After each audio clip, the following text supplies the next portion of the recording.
Reverend Rob Lee. Bold, smart, and straight to the point. This is Tarot with an Attitude.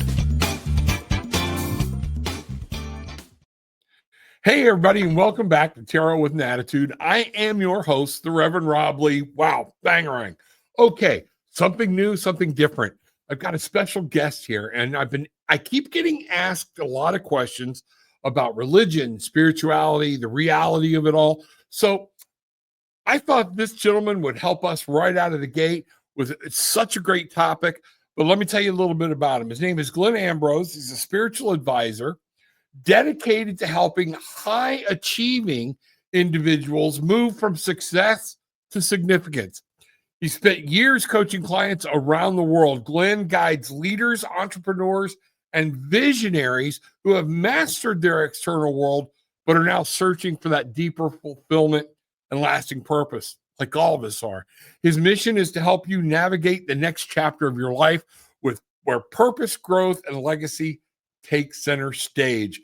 Glenn is also the international podcast host of Life, Lessons, and Laughter with Glenn Ambrose, and the host of the new TV series Beyond Success, The Spiritual Blueprint, where Glenn shares insights on how to create a life that is not just successful, but deeply meaningful. And that's going to be on the Gnostic TV. So we're going to check that out. So everybody, here we are, Mr. Glenn Ambrose. Imagine applause, and all that stuff.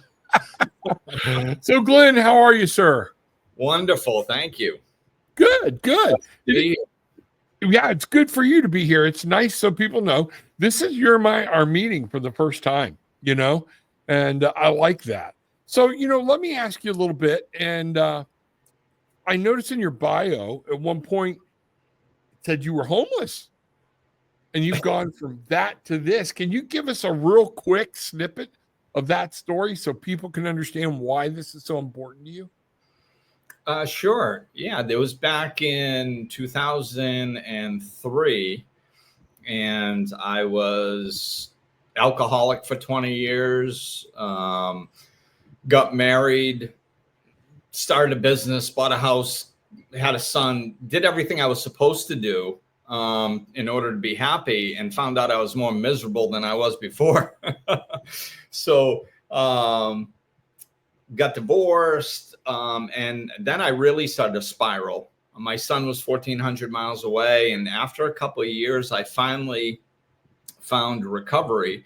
And through that process, I blew open spiritually. I just started having this series of spiritual awakenings and just spun everything around on a dime. And, everything that I knew was just completely different.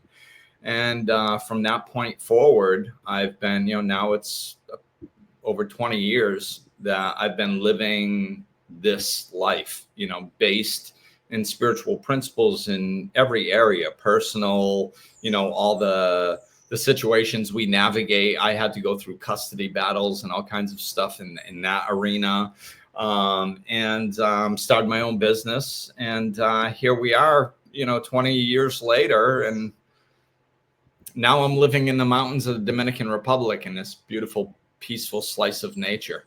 Wow. Yeah. All right. You should have told me that, because now I'm going to come see you. Okay. I'm going to find a reason to come see you. Well, I've got a casita to rent right here. All right. There we go. So count me in. Now, one of the things too, I noticed that was really cool about your story. Number one, let's talk about the book. So you've written a book. Okay. What's the name of that book? The name of the book is Down to Earth. And I actually have a copy right here. So I'll show there you go. So it's called Down to Earth, The Spiritual Being's Guide to a Happy Human Experience. I like that. The Spiritual Being's Guide to a Happy Human Experience. One of the things we talk about on the show is, do you believe, or do a lot of people believe, and a lot of people do believe, that we are spiritual beings having a human experience? So, that's one of those things. So folks, in the description below, and for those of you, you'll find this out as you go through. You might already know it. The description is in right next to the title. There's a little blurb, and then it runs out and it says more. Click on the more. You can come down, how to get the book, your website. There, you offer classes, all kinds of things. They're all going to be right there. You also have a podcast. What's the name of your podcast? It's called Life Lessons and Laughter with Glenn Ambrose. So yeah, I read that. I don't know, 10 years or something. I just looked today. I have almost 400 episodes now. Wow. That's really cool. Yeah. That's really cool. You know, one of the things you talked about was your spirituality opened up. And what's ironic is, and you and I, again, we hadn't even had this conversation.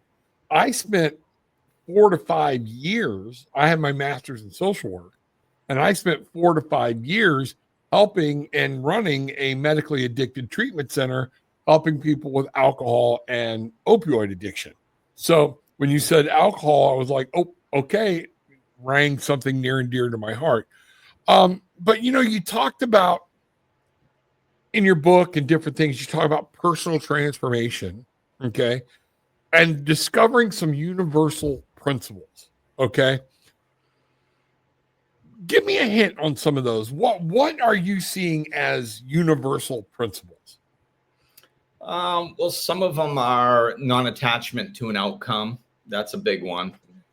Okay.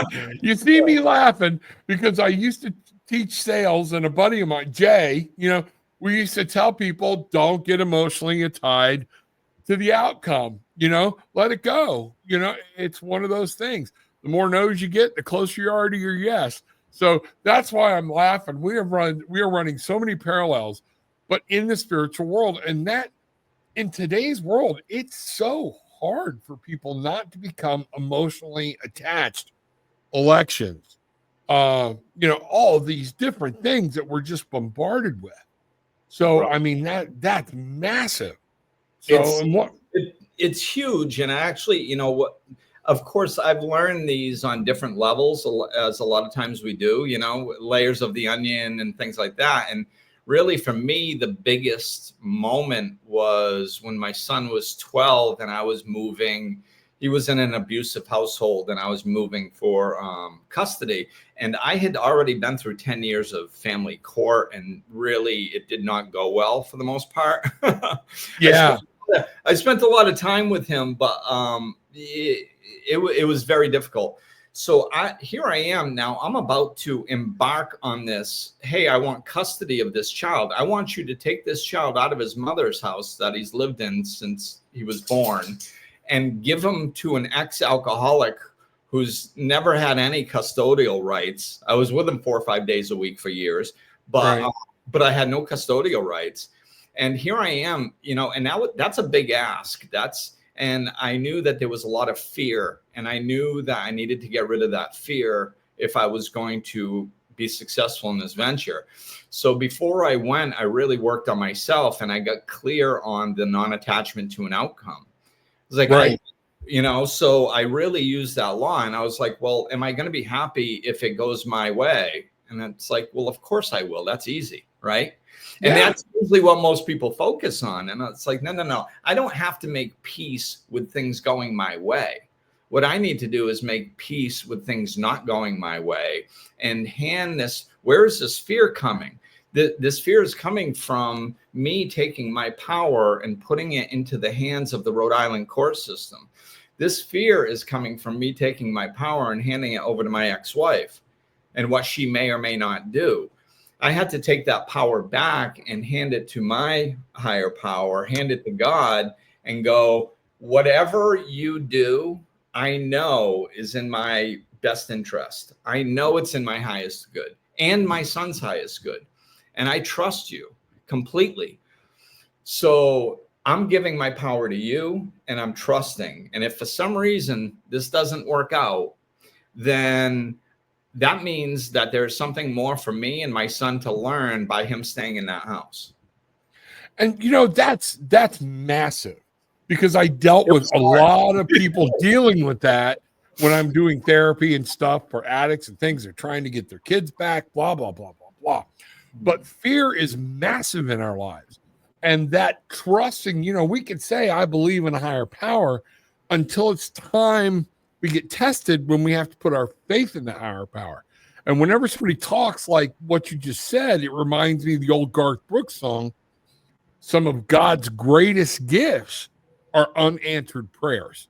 We Yes. didn't get what we want, even though we think. But then dealing with that, not getting what we want, I have watched it topple people. And this isn't just physically and with addictions or with anything else, it's spiritually.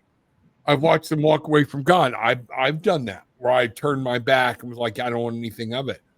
But that is the truth. You realize when you're starting to speak your truth and you can actually go, you know what? I can release an attachment to this outcome and and still find my happiness and joy.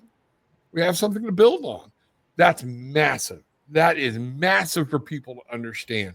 And man, that just sounds like something I've been saying, my whole life to people, even when I had to say it to myself, Yeah, it's not easy, and the larger the situation, the more difficult it is, but it doesn't change the dynamic, and I think that's something that I teach a lot. It's understanding the dynamic. If you want to get closer to the truth, you simplify. If you want to get further from the truth, you complicate. And if you get as you simplify, you can understand the dynamic. Like I have to trust in God. That's a pretty simple dynamic. Right. So it doesn't mean now just because it's a big situation and it's hard, it doesn't change the dynamic. So one of the ways that I find courage to do something in an extreme situation is I remind myself of that. It's like, I had to trust in God to I can't think of anything simple right now, but to get a parking spot, I trusted in God. That was easy because it was no big deal if I lost, right? Right. But it's the same dynamic. It just takes a little bit more effort. That's all. It doesn't Absolutely how it works. and you know what? A buddy of mine who is not a big believer in like what I do, but what's funny is his wife helped me get started. He watches my wife and he's become a professional skeptic, about these things. And I did a live show, an in-person show at a theater called Off Cabot in Beverly, Massachusetts. And I'm up there and I've got my tarot cards and I'm talking about Jesus and God and things like that. And I got feedback later that people in the back were like going, I don't even know if we should be here or not. He's got tarot and talking about Jesus and everything else. But it's as simple as what you said. Even he practices this when he's heading to Lowe's, when he's headed to Publix, when he's headed to any of these stores. He literally puts it out there to his angels, give me a parking spot. And we laugh at that or whatnot, but he's sincere. And you know what? He gets his parking spot. And, he had to put the Rev kind of on notice there going, you know what? I don't do that. I take that for granted. And that's kind of manifesting. So my wife and I go, oh, we forgot to manifest a parking spot this time. Yeah, we did, But now it's like one of those things where we will say, hey, I need a parking spot, please make sure my back's hurting, things like that. And I want people to understand this is real. You can do this and use this. Yeah, you can do it. It's, and I think people think that having faith is some magical thing that other people have, Yeah. and all it is trust. It's just, we our whole lives function on faith. I mean, every time we flip a light switch, we expect it to go on, or turn the key in our car and expect it to start. If it doesn't, we're like, what? Why are we so shocked? It's because we had faith. Why? Because we did it so many times and it worked time after time after time after time. So we built trust, we built faith. And I don't see it any different with God. It's the same way. God doesn't have an ego. He's not going to get worried if you test him. So test him, Absolutely. Build your faith in small things. And I see it as building a wall of faith. So every time you ask God for something and it plays out in your, it works out, then that's a building block of faith.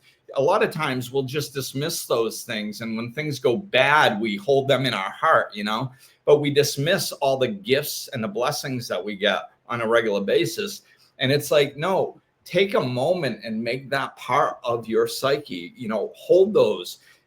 picture yourself creating a brick with that situation stamped on it and putting it into a wall. And if there was a big one, well, that's a cinder block, you know? And then when you're at some big situation and you're like, how am I going to be able to implement this dynamic and have faith that this, you know, in my higher power?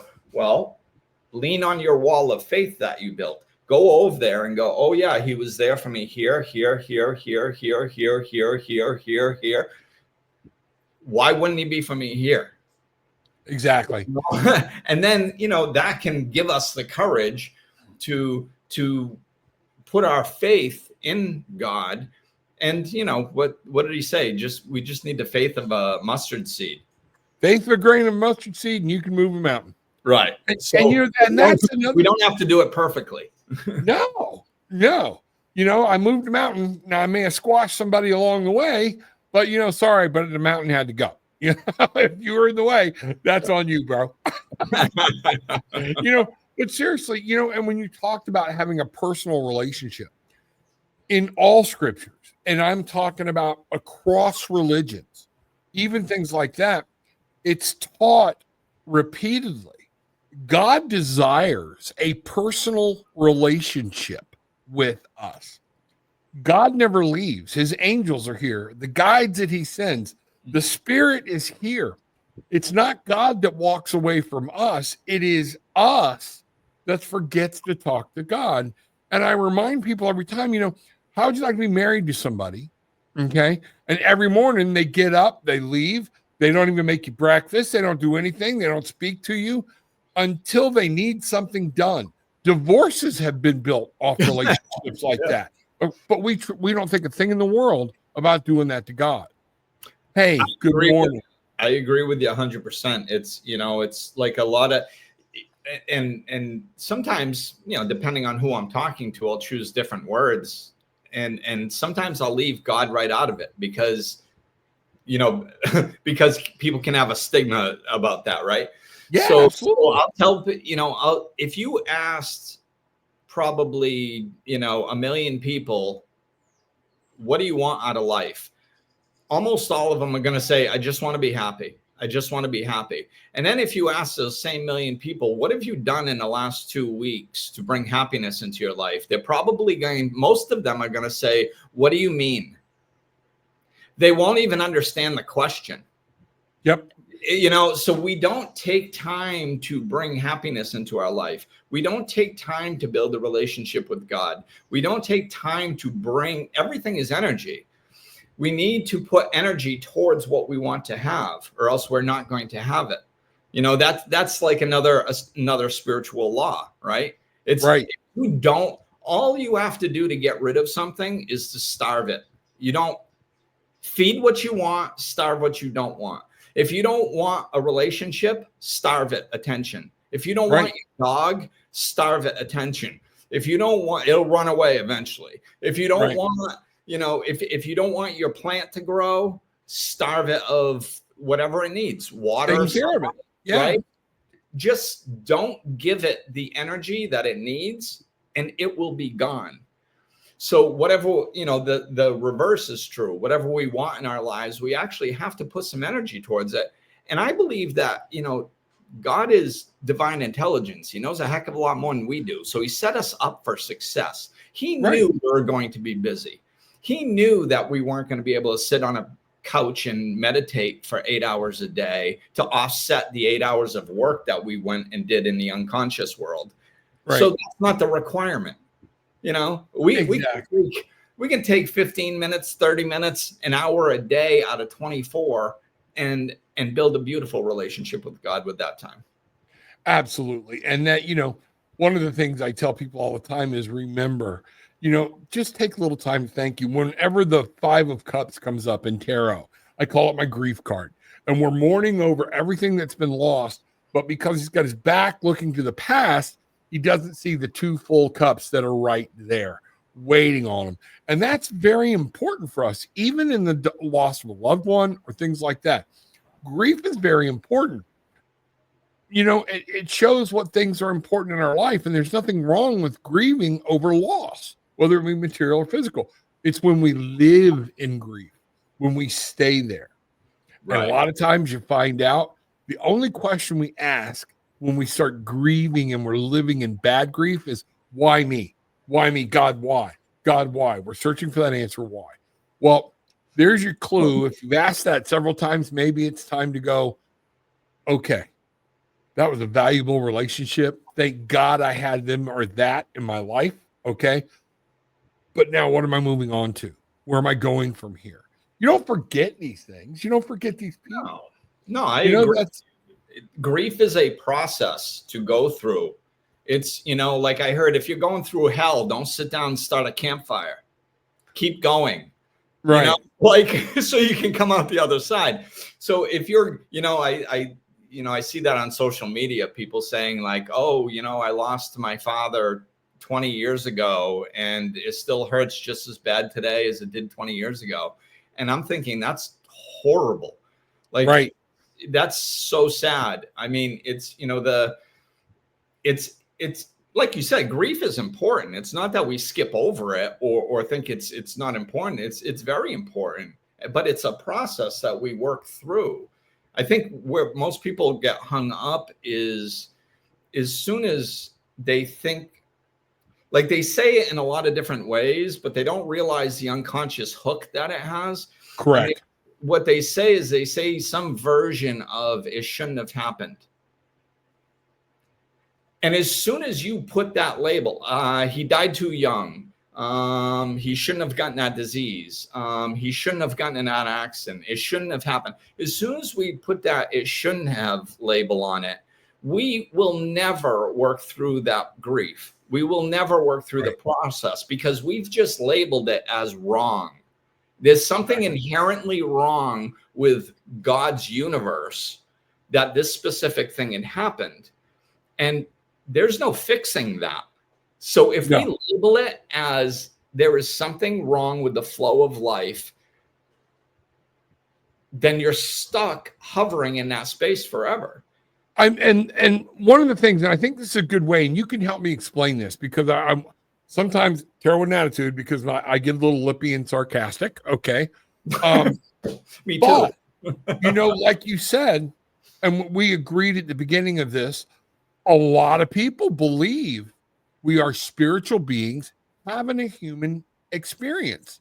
Okay. And then when something bad happens, those same people will go, why? This is what you signed up for. Okay.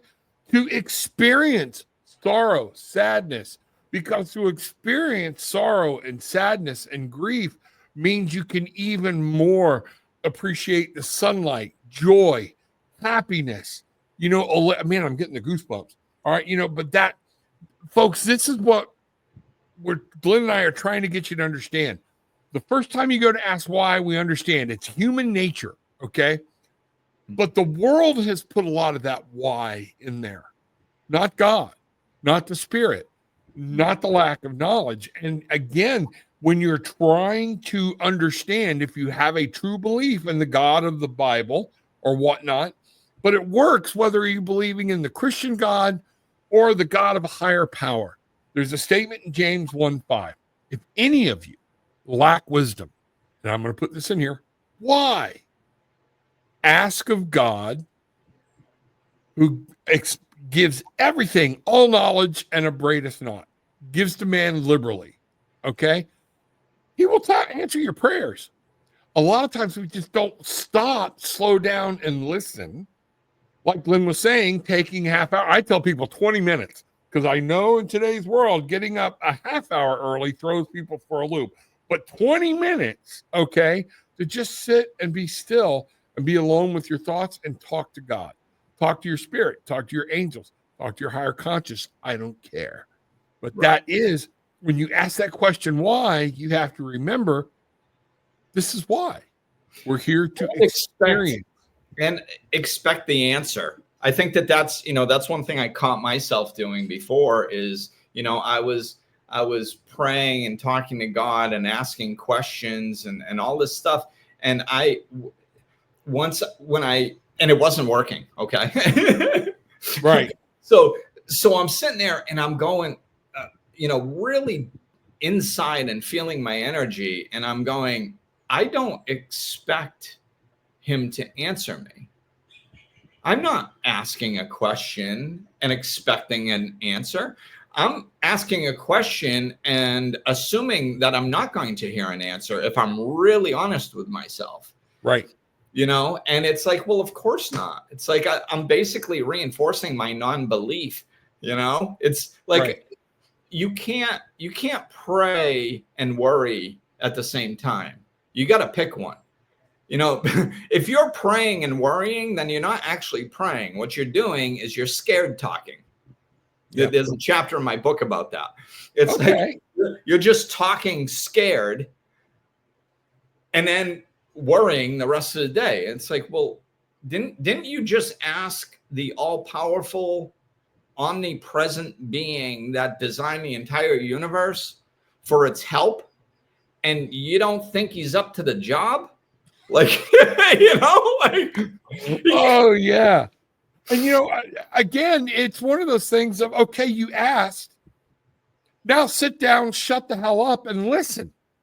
Because, and that's one of the things I notice people don't have a good handle on is being alone with their own thoughts at all races. And you need to start practicing sitting down and just being quiet. Because God's not going to speak in this loud, booming voice or send this angelic choir in to go, oh, you know, it's going to sound like a voice in your head, but your intuition being open. And what happens is a lot of times when something comes in we don't like, we immediately start shutting it down. But that could be your answer. Okay.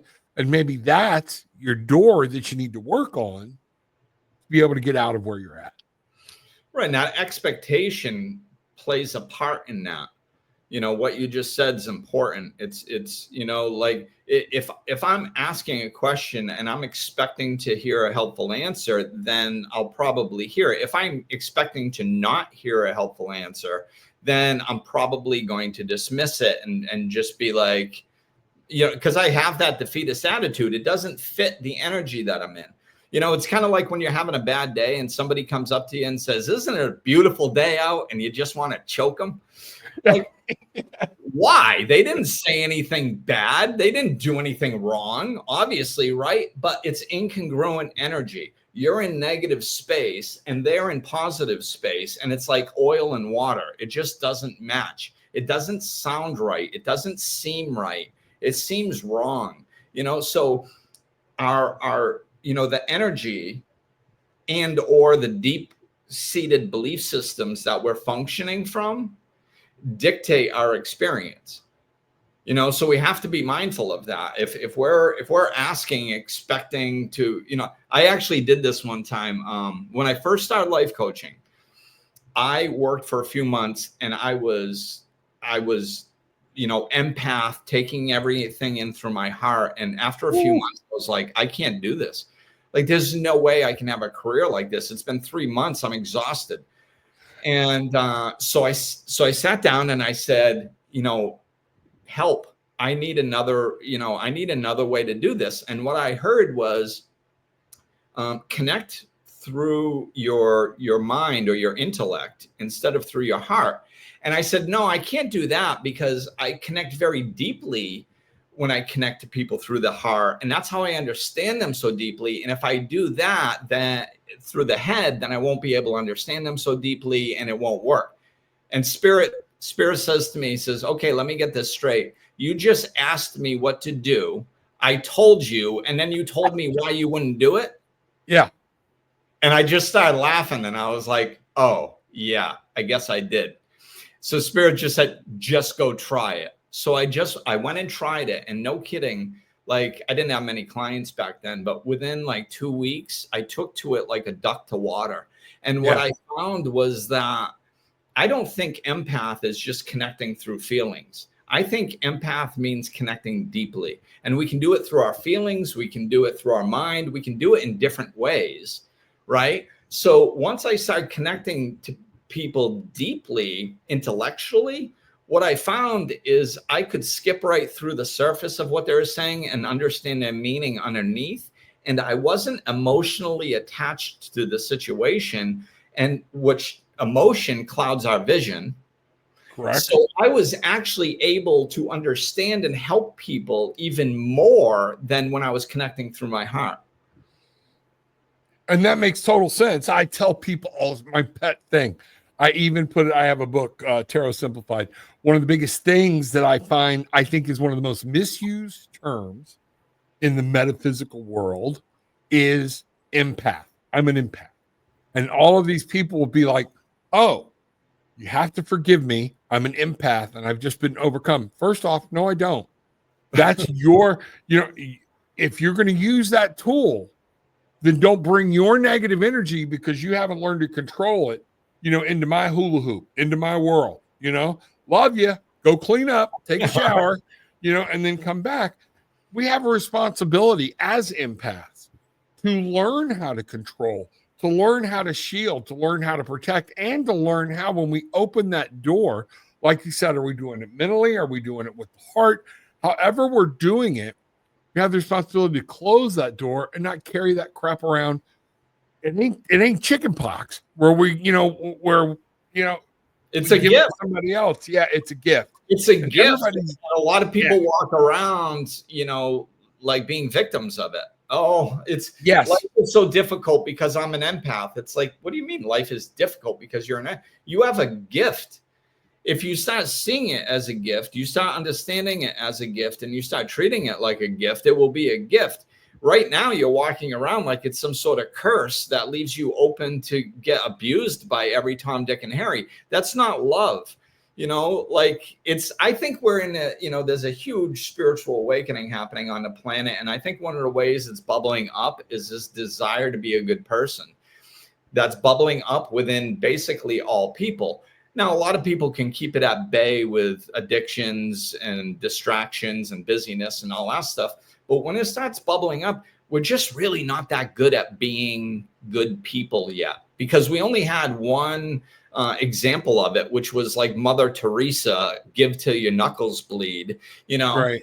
And it's like, there's a difference between, if we're responsible for ourselves and our lives and our energy, we start seeing that being a good person doesn't mean being a doormat and allowing people to walk on you. We have to have healthy boundaries, and we have to take care of ourselves. And once we learn to do that, like having a big heart, being an empath, being love-based, that's not a detriment. That's an asset.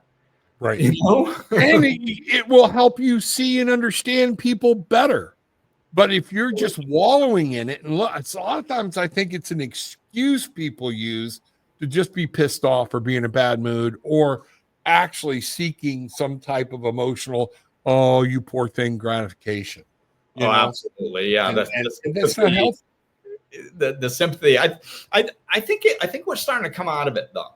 I mean, I've been, in the last 20 years, I've seen patterns and I've seen shifts and stuff. And I think we're finally starting to come out of that. It's still very prevalent, but I'm starting to see us break out of that, especially like in a new age movement. People have been on a new age movement for 5 years, 10 years, 20 years, and they're still not happy. It's like, well, there's a problem. That's why a lot of people, I think, are going back to organized religion, because it simplifies everything. It's like, just give it to God, man, Yeah. And you don't have to work through 32 levels of childhood trauma, and go to another workshop and do 13 more sound baths and 22 more drum circles, and then you'll be okay. It's like, let's move forward. And the spiritual shift that's happening on the planet, I think, like right now, because we're dragging our feet, because it's hard to know where we're going. We've never been there before, So we're dragging our feet a little bit, and it's all part of the learning curve. So I think we're opening our minds to understand, hey, wait a minute. There's some of and I think in that it's scary for people, especially older. I'll even go with the baby boomers, Gen Xers, to embrace a new idea that after years of being told, if you don't believe this way, kind of like, some of the other religions that are very conservative and we look at and being like, oh, they're radicals. Well, we have our own set of radicals here in the United States about Jesus and God and things like that. And when you start wait a minute, what did Jesus really talk about? You know, what it's on me. It's not on anybody else. It's my intentions. What am I doing? That's what Jesus was talking about. You know, it kind of scares people. And like you said, I think that's when they gravitate. And nothing irritates me more than somebody in their religion that's quoting different things about their religion and they don't even know what the context was, why it was written, or anything else. You know, it's just kind of like people going, you know, what is the Electoral College? Well, it's in our Constitution. Don't you, at some point, are you going to read it? And I'm not getting off on that as a topic, okay? Yeah. But it really pisses me off how many people want to cut down the law or quote law, but they don't realize what the law was written or how it's actually written. And take some time to study, learn. Knowledge is power, okay? And that's one of those things. So and conceptual, you know, we have to understand the concept behind what's it saying, right? You know? Yeah, exactly. So, Glenn, this has been great. You and I could probably talk about this stuff for hours, you know, and so I'd love to have you back, okay? But is there something you want to tell people or whatnot? I will tell people right now, the book Down to Earth, The Spiritual Being's Guide to a Happy Human Experience. The links are all below. I'm actually just going to put Glenn's link tree right in the description because he's got a lot of stuff from websites to classes, everything else. And I think you need to see it. Is there something else that you want to get across before we close this party down? I guess if I had to pick something, I guess it's just the new show. You know, that's the thing that's on the agenda right now. That's the thing that I'm just starting to record, so I'm all excited about it. And it's just, you know, there's a lot of mentions about being successful in the description of it. You know, which it's kind of geared towards that, but that really the point is, you know, we're here for a reason and our life is our responsibility. So like, let's make it meaningful, you know, let's live with purpose and, you know, let's set a legacy, you know, and a legacy doesn't have to be, you know, whatever. It could be a little brass plaque on a bench in a park. You know? Absolutely. And it can be our children, and it can be just leaving behind, you know, some of the most beautiful obituaries I've ever read are talking about the person, how that person made other people feel. Right. Oh, like that just moves me so much. You know, that's the type of legacy that's so important to leave, is when, you know, when we're gone, are people going to say like, boy, you know, that person was bitter all the time? Or are they going to say like, boy, you know, I felt good every time I talked to that person. Yeah. They made me feel special. You know, that's the thing that people remember. And I think it's a beautiful thing. So, you know, purpose and legacy and all that stuff. It's all about living with intention and really taking advantage of this blessing that we have while we're here. Absolutely. I couldn't say that any better.